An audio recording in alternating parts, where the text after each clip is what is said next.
இப்ப நம்ம வந்து பீட்ஸ் எதுல போடுறதுன்னு பார்க்கலாம். இது வந்து நரம்பு. எப்பயுமே பீட்ஸ் வந்து நரம்புல தான் நம்ம போடணும். நூல்லையோ ஜரி த்ரெட்லயோ போட்டோம்னா அந்த அளவுக்கு ஃபினிஷிங் வராது. நான் எப்பயுமே என்னோட ஸ்டூடெண்ட்ஸ்க்கு சஜஷன் பண்றது நரம்பு தான். நரம்புல தான் நான் வந்து எப்பயுமே பீட் போடுவேன். நல்லா ஃபினிஷிங்கா இருக்கும். ஃபர்ஸ்ட் நரம்பு எடுக்கும்போது அதுல வந்து த்ரெட்ல வந்து நம்ம லாக் போடுவோம்.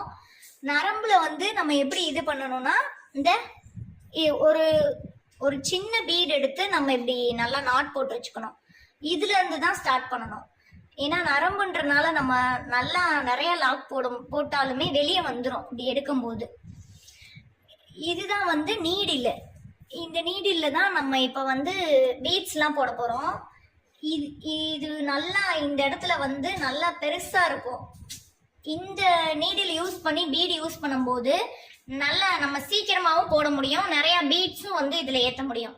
எப்பயுமே அதனால பீட்ஸுக்கு, ஜர்தோசிக்கு எல்லாத்துக்குமே வந்து இந்த நீடில் தான் நம்ம யூஸ் பண்ணணும். அந்த நீடில் த்ரெட்டுக்கு மட்டும்தான் யூஸ் பண்ணணும். இதுதான் வந்து இப்போ நம்ம இதுக்கு யூஸ் பண்ண போகிறோம்.